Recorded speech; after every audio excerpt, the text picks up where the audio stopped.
Chapter 5 Digestive System 2 Alimentary and Accessory.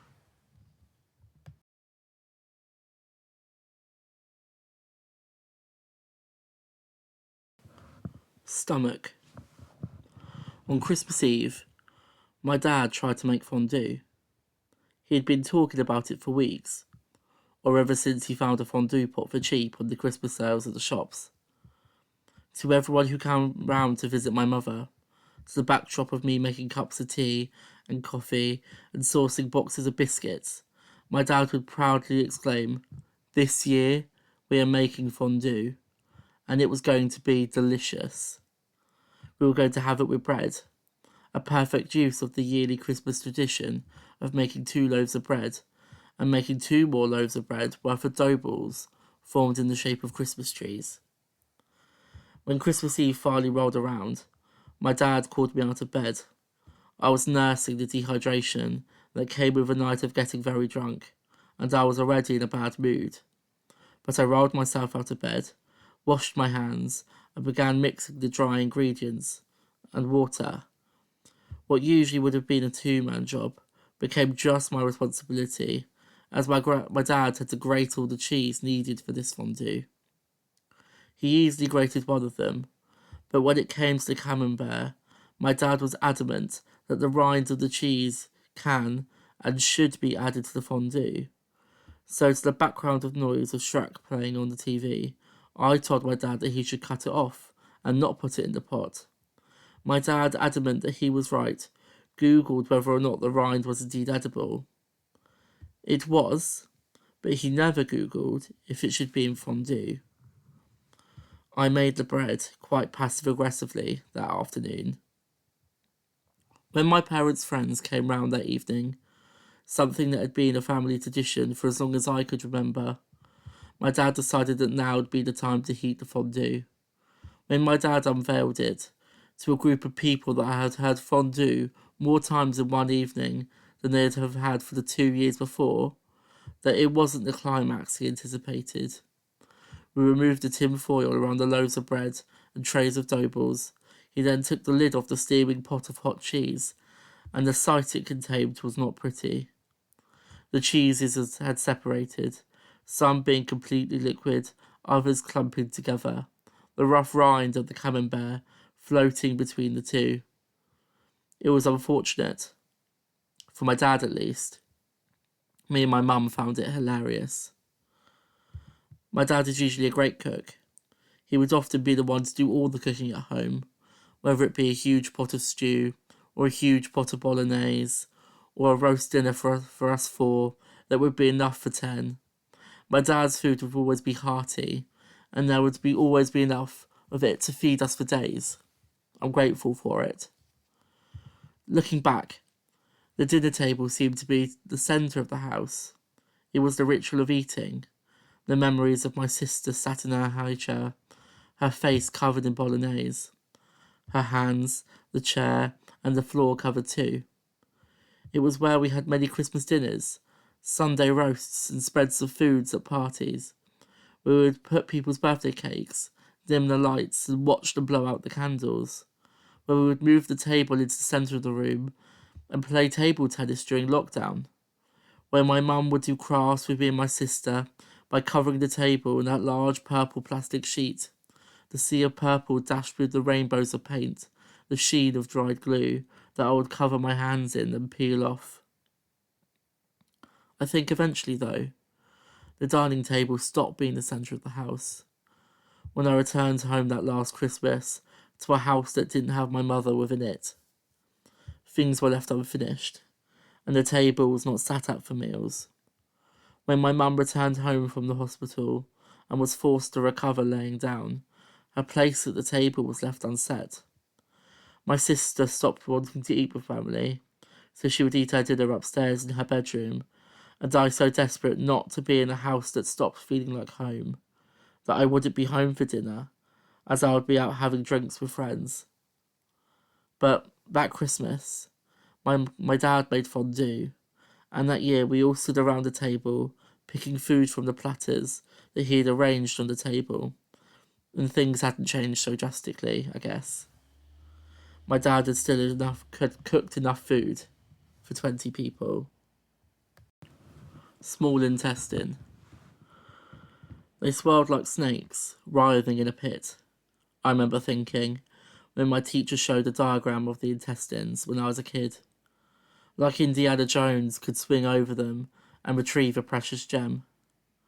I remember squirming in my seat, as if they were moving in circles inside me. I wanted to try to count them. Surely no more than 5, as I was only a young boy and didn't feel that big, so I couldn't fit that many inside me surely. If they were mine, then could I name them? And as there were snakes, they had to begin with an S. Sarah, Sanjay, Samuel, Stephen, and Heather. I remember my cousin saying that she was born in the year of the snake, as we were examining a calendar showing the Chinese zodiac in the Chinese restaurant that we would go to at weekends. And I'd run out of names beginning with S, so Heather it was. It made me uncomfortable, imagining my own swirling insides and those of that surrounding me. There were 22 other children in the class, so there had to be at least 130 snakes in this room, 115 for me and my classmates, and at least 15 for Mrs. Atkins, because it made sense that she would have triple the snakes in her, as she was a particularly strict teacher. No longer could I look at my friends. I would see the things inside them and the snakes filling their guts. I could no longer look at my teachers, the whiteboard, or the people in front of me, so I looked at the floor, the snakes and ladders carpet that we were having the lesson on. It would have been a very bad game. You could only be able to move down with the amount of snakes positioned atop this carpet, down and down and down and down and past 0 to the minus numbers that were very recent news to me. I didn't particularly like that there were 2 directions to do maths in now, that 0 was no longer the base number. I saw myself sliding down snakes paths made up of numbers like minus 100, 1 quintillion, jillion, anxious that I would never work my way back up to the top of the board, and I would be trapped in the minus numbers forever, where everything was backwards. So I would have to say goodbye instead of hello, yes instead of no, and my name would be Werdner instead of Andrew. Andrew, I remember her calling, as she noticed me not paying attention and staring at the floor. Keep focused, she spat, as she continued talking about digestion and how poo is made, to the delight of the students around me. I decided that in fact she had 50 snakes inside of her, raising the total to 165. Large intestine. He picked me up on the road outside my house. I'd sat waiting upon my bed, my freshly made sheets crinkling under my weight, as I got a message saying he's outside. I grabbed my bag and leave out the front door, the knocker rattling as I shut the door and latch the clicking with a dull thud as I leave home and climb into his car, holding my bag on my lap, the engine humming under his hand as he turns down the radio to ask me, "How is uni going?" "It's going good," I say. "I'm liking the work that I'm making, and I've gotten into a good routine of doing uni work and going out," I continue, as he drives down the road and onto the main road that circles a roundabout, the cars wobbling around it and displaying out in many directions. "Good, good," he said, his eyes on the road, and shifts the car into another gear. That wasn't a lie as well. In my first term I had struggled a bit. I hadn't fully found the friends that I'd wanted to, especially on nights out, and I struggled to feel at home on my course, and couldn't make art at university, only on my cramped desks in halls. And I wasn't creating the work that I was wanting to, focusing on what I thought people wanted me to make, instead of having true creative thought. But now, with the second half nearing to an end, I'd found those troubles slipping away. I'd found new friends to go out with, and new friends to sit and focus with while in studios, and I was finally creating work that I was proud of. I was happy. Me and my father had settled into a routine now that when I was at university. He would take me out whenever he was in Caister. He would pick me up, usually on a few days' notice, and we would drink at the Caister Social Club. And I'd maybe stay for a night or two before he drops me back for life to continue in my new normal. As we drove through the long roads, lined with rapidly blowing fields of grass and cows, I laid my head back to listen to the radio, my dad humming along as he sped through it all. When we got to Caister, I threw my bag atop my bed. The black sheets covered in a thin film of dog hair that speckled the abyss and turned it into a mottled ashy grey. My dad calling me down from the stairs to have a pre-drink, as he wanted to leave soon. As I ran down the steep, carpeted stairs, leaning down as to not bump my head on the way, my dad reached out, a cup in hand. A small shot-sized glass in the centre, with a dark, sticky liquid, surrounded in the main glass with a thinner, fizzy amber-coloured liquid. I poured it down my throat with a cheers, before beginning to divvy out another, until I'd finished a can of Red Bull, crumpling it between my fists before discarding it in the bin. When we arrived at the Caister Social Club, with its peeling blue walls and the tables sticky from spray paint bubbling on the surface, the tables lining the walls, we are greeted by the sight of what feels like an army of people, all at least 30 years my senior. My dad greets one by one as we pass through the throng to reach the bar. He orders a speckled hen, as I buy myself 2 more Jaeger bombs and a double pink gin and lemonade, and we go to find a table. We sit near the centre of the room, my dad in the booth seating that attaches to the front wall, and we say cheers again as we bring the brims of the glasses up to our mouths and take a deep glug. I tell my dad about the paintings I've been making, using old family photos that I raised myself out of using a blank orange silhouette. The colour becoming something that I love seeing in my work, and the people I'd been going out clubbing, telling him stories of the hijinks that drunk me had gotten into, as he swapped stories in return of his own youth. We buy rounds of drinks that are punctuated by bouts of fags that sizzle between my fingers as I blow out the smoke. I tell my dad of all the tarot cards that me and my friends have been using, and how I always seem to get the tower and death, while my dad shrugs them off as nonsense, as he brings another shot to my lips, and I gulp it down. We both walk home, our heads spinning as we stop on the way to stand in the flickering artificial light of the Chinese takeaway to buy food that we carry home in thin plastic bags to eat in our haze. My dad speaking at an almost shout as he sways through the paths as we continue on and reach home. We sit on the sofa, piling the food into our mouths while we play music on the record player. My dad reminiscing on when he used to listen to this music when he was my age. We finish eating and discard the plates in messy piles on the table as we lay back, stuffed, and listen to the music as my dad wipes his eyes with his finger. I love you, he tells me, his eyes wide with force and his words slurring. And I love Mum, he says to me. Tell her you love her, he says, as he grabs my wrist. Will, I tell him. I always do. No, I mean it. There are going to be hard times coming, he says, as he closes his eyes to listen to the music again, as we sit in silence. What does that mean? I ask, breaking the silence. He doesn't reply. The music slowly winding down until the record comes to a slow stop. Rectum. My mother gasped when she crouched to look beneath my bed and saw the piles of rubbish covering the floor below the gaps between where the radiator was trapped between the wall and the side of my bed. Layers of crinkled plastic, filled with the crumbling remnants of crisps and snacks that I had eaten probably years before. You can clean that, she said to me disparagingly, a hand on her knee, as she got up and put that hand on her hip in reasonable frustration, passing me a pair of bright yellow gloves with the other. I got on my knees and crawled beneath the bed, reaching my hands clad in marigold out in front of me to grab fistfuls of rubbish and shoving it into a thin black bin bag.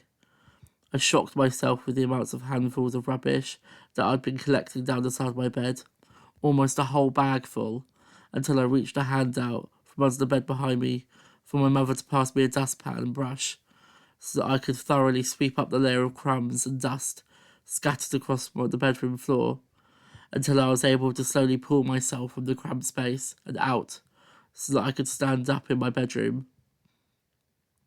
The floor of my bedroom was a mess of cluttered boxes, large plastic tubs, and half-filled bags. We had been going through my bedroom part by part, cleaning and organising, ready for me to leave for university. The boxes were filled with exercise books and sketches from school and keepsakes that we would leave on the landing for my father to safely put up in the attic. The plastic tubs were filled with art supplies, pots and pans, and bedding still in their packages, ready to be unpacked in my halls when I moved in.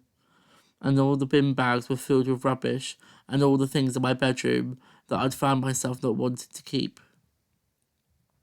We were cleaning for hours, looting my room completely, until that evening, when all the bin bags were piled outside with the bins and all the boxes and tubs filled with precious objects were stacked into the tall piles under the window by the dining table.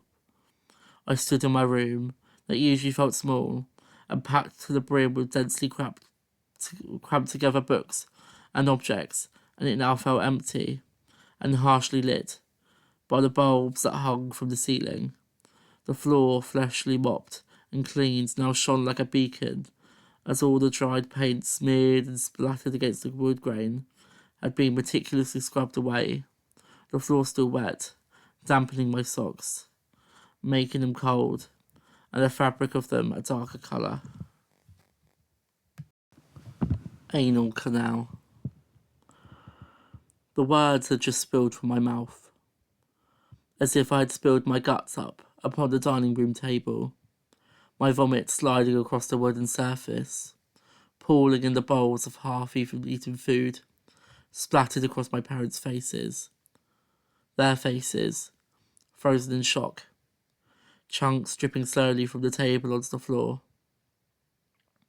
My mind was slick and heavy from the red wine that I'd gulped down in glasses with my pasta, the dark mood that I was in lifting slightly to allow myself to revel in an almost euphoric feeling that I was able to crawl past the clouds that hung like smog over my mind, the way that I'd been feeling for weeks. What this resulted in was my arms swinging around as I found my voice growing louder to fill any and all gaps in conversation, desperate to keep myself afloat. My words falling from my tongue like my dog's saliva when he travels in the car, wet splotches covering the black leather seats. The confession seemed to hang in the air, turning the air thick and dense, and now almost deathly quiet, until my mother's worried voice cut through it, shrill with worry. How many days ago? My parents' eyes burning holes into the top of my head as I looked at my knees, my finger swirling circles in the fabric of my shorts. 2, I say, in almost a shrug, as my mother stands up and moves across the table to hug me, my dad slowly moving up as well, the heavy wooden chairs scraping across the floor as he does. Why didn't you tell us you were struggling? My mother asks after a time. She was washing dishes in the sink while I sat atop the oven, the air turning less hard, as we spoke almost casually about something that was inescapably huge not 2 days ago. As she washed the big pot that had been full of bolognese that we had been eating out of slowly for days, as my dad had started doing during this lockdown. I don't know. I don't think I wanted to, I said slowly, dangling my legs, the heels of my feet gently tapping at the oven door. Not even your friends? She asks, starting to dry the dishes with a grey towel. It's harder to talk online. I don't think any of us are very good at it. It's awkward. She puts down the bowl and turns to me. I can maybe talk to Gloria's mother. try to organise something. And it could be outside, maybe. You'd have to be both tested. I'll message her tomorrow after I call Cams. As she picks up another bowl and begins drying it. Okay, I say, tapping my heels again. We sat at the opposite ends of the garden a few days later, my legs crossed under me on the floor and a pale blue mask tied to my face, as we passed a small tennis ball between each other. Are you all right? She asks, before rolling the ball back towards me. Not really. Liver. This transcript is taken from a recording from when me and my friend Evan and my friend Aoife are walking home from a night out clubbing. Our other friend, Megan, the one who during our pre-drinks gave us all tarot readings, had gone out with us, but had left with someone, so it was just us three. We were all drunk. The streets around us are silent and dark, only lit by street lamps, as it is nearly 5:30 in the morning. By this point, we had been walking for around 25 minutes, and we were close to getting home. Are you enjoying tonight though? Did you enjoy it? Yeah. Great. I did.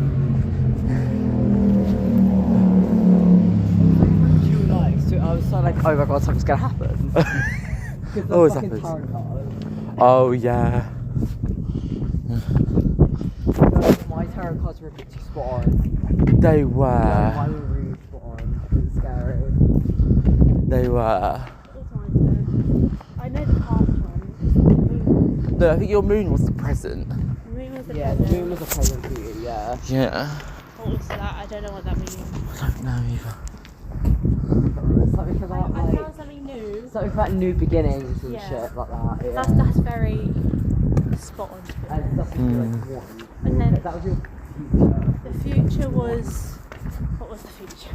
It was the sticks, the spiky sticks. 56, yeah. Love spiky sticks. Oh, it's so cold. It is cold. It is January. Freezing.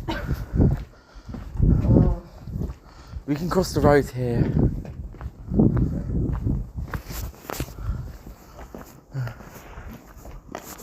I don't think I've been this drunk in ages. You're not drunk. You're not lonely. Oh, yeah, I know. Go you. I haven't been sick from drunk in like 6 months. The Yeah. last time I was sick was drunk was when I came round yours after my mum told me. Oh, but were you sick at mine then? No, because I managed to keep it up until I left your house and I was thrown up the entire way home. Were you? Yeah. You never told me that. No, it was so awkward. And then like Sarah and Rob were around my mum and dad's house. You and never told me that. And I had sick all over me. And it was so awkward. Andrew, you never told me that. Yeah, it's because I was drinking loads and I ate so much pizza. And then I drank more. I don't think we drank that much. did No, we? I think it was just more the fact that all the pizza I ate. Oh. Yeah. Oh yeah, I remember telling you, I was like, this is gonna make you shit. Yeah. No, But it it's, came out the other end. yeah. I was throwing up the entire way home. It was so bad. The last time I threw up was when Ray came home with mine, and they threw up in the toilet, and I was like, it was more like I made myself sick because I felt sick, and I was like, it was enough sick that I was like, I would rather make myself sick to kind of get rid of the feeling a little bit. So I made myself sick, and then I ate a bag of crisps, and I went back up, and they thought it was really funny. I was like, I don't know what you think. This chicken wasn't very good. It was so dry. It really was. It was so dry. And I had it with the mayo as well. Yeah. It was still dry. Mm. It was bad. It was the left It was leftover. chicken. Yeah. I can't wait for this tiger bread. And ice I'm cold water. gagging for the tiger God. bread. If you're gonna have some tiger bread. I might have Yes. to. Yeah. And then we'll order a taxi for you. ABC taxis. Last time I threw up, I was out at Spoons with my brothers. And no, wait, do you know Bobby Stone? Who? Bobby Stone? I recognise the name. He's my older brother's bestie. Well, from when they were younger anyway.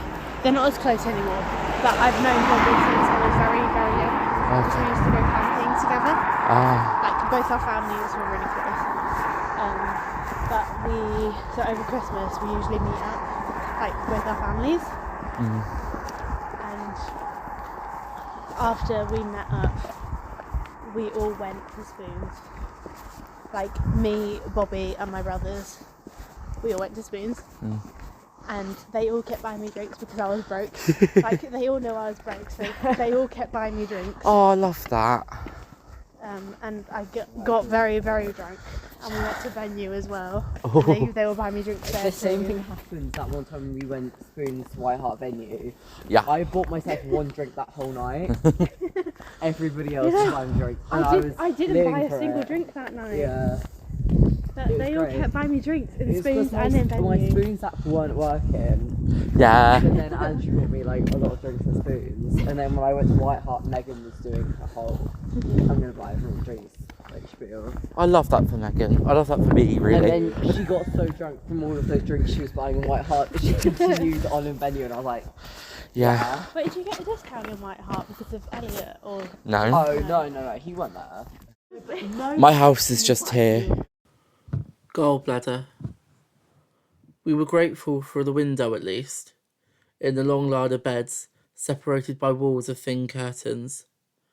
We were at the very end, where a large window was able to let in bounds of fresh light that would fight against the stale air and dim sterile lighting of the ward.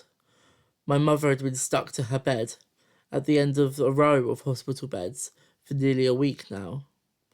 The bags under her eyes heavy, and her skin slowly turning a faint shade of yellow. Her arms lied flat against her, where needles were pushed in, dripping clear liquids into her. Plasters and bruises, dimpling the rest of her arm, where they had pulled out other needles in the past. My father and I had been sat here for a few hours, my sister at home, as we had been trading days of visiting my mother, as you were only supposed to have 2 visitors at a time, a rule that we found most often to be ignored. We were waiting for a doctor to walk past and update my mother about when her procedure was going to be able to take out her gallstones. The doctor was supposed to come the night before, and now the day was slowly turning until the sun would be tipped out of the sky and replaced by the moon, my dad growing anxious and impatiently tapping his fingers on the armrests of the chair, his foot doing the same on the floor. My mum was trying and failing to get comfortable by slowly moving her body over to no avail. She was in too much pain to be comfortable anywhere, too much pain to sleep. How was your day today? Or, how was your dad today? My dad asks, as my mum leans her side on a thick pillow, pushing it into to lift herself from the bed. Worried. Sad. He's just trying to figure things out. Michael is going to organise a time to meet with the funeral director, she said, lying her head back. It's sinking like a stone into the pillow. The last 2 weeks have been a lot, she says, as she starts to cry, and pulls a tissue that she slips under the metal frame of her glasses and dabs her eyes with. My dad's reaching over to hold her hand, their palms squeezing together. We sit in attempted silence, waiting for almost an hour. Silence between us, as my mum shuts her eyes and tries to sleep, but failing against the loud noise of many raised voices behind the curtain of the bed across the room from us. The curtain moves as the many people get up, move around, move the many chairs circling the old woman, slowly dying, as they bring cups of water to her lips, and walk to and from the ward, speaking to other relatives on the phone, in a language that I don't understand.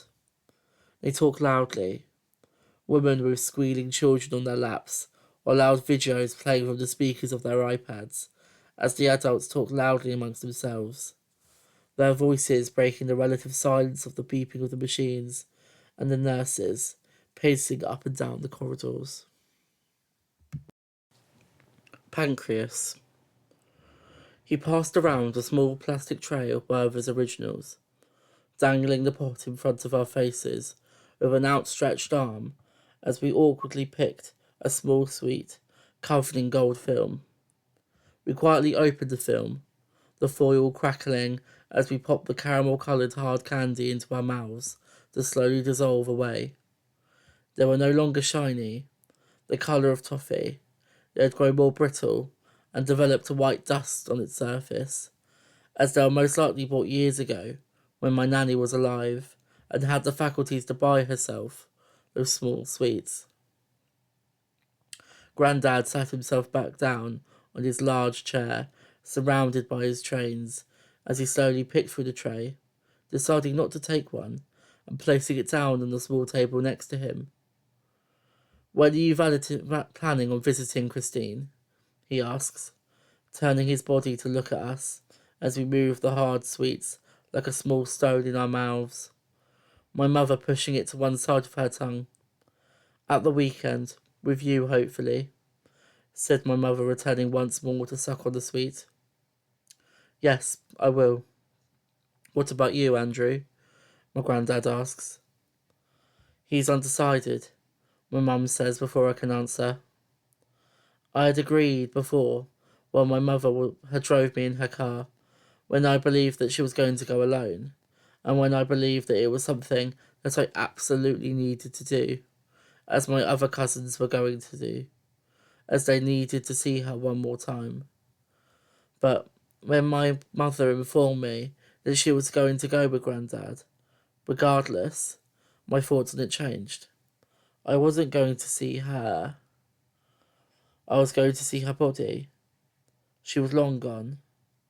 I didn't need to see her lying in a coffin. If I wanted to see a vestige of her, I could look at any of the insurmountable pictures of her when she was herself. And yet, there was a pressure that I was meant to go, even though I actually don't want to. So, I told my mother that I wasn't sure yet. "Nicola's going to paint her nails and get her hair cut," says my granddad, delving again into the small tray to pick up a sweet. "So, we should get the locks of her hair soon then?" my mum asks. My granddad nods quickly as he swirls the sweet in his mouth. "I've bought the necklaces that we can put the locks of her hair into. They are pretty," my mum says, nudging her arm up against mine. That should be nice," I say, reluctant to imagine her dead, because she could never look the way she did before. The image I had in the dream the day she died, the way she looked when I was a child, before she got ill.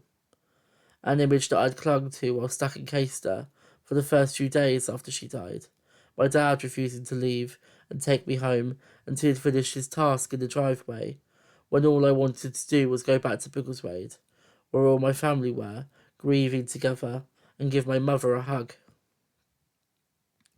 "Also, have a look in her cupboard if there's anything you want," my granddad says, as I pull myself out the sofa and walk across the room to the glass cupboard next to the dining table, where held behind the clear doors were all Nanny's trinkets, ceramic windmills and figures, small dishes dated in small gold filigree from the 80s, the Lego Olympic figures from 2012 that we used to collect on the way home from school, buying the small plastic packets from the newsagents and assembling them on the dining table, anxious to collect the full set. I said that I would take them, breaking their linear formation one by one and placing them into a small and thin orange plastic bag, the plastic pieces clinking delicately against each other as I placed them inside. I inspect the shelves, one by one, running my finger through the thin layer of dust on the wooden surface, drawing a line between the items in the door, lightly stroking each object before I move on, until, on the top shelf in the corner, I find a small yellow heart cut and sewn crudely out of felt. I run my finger around the rim, where you can still see the blue ink pen lines when the shape was drawn, before it was cut out and sloppily sewn together and stuffed with the tiniest amount of stuffing. I remember the day I made it, a small test in the yellow felt that I disliked, before I made my bigger pin cushion in the blue felt. Sat around the dining table with Nanny, and she held a needle and thread in her hands and taught me how to sew. I remember placing a small heart into her palm, and she sat on the sofa and put it in her pocket for safekeeping, and I moved on to do something else, as a child does. I remember this, I say, as I place my heart in this orange bag and shut the doors of the cupboard.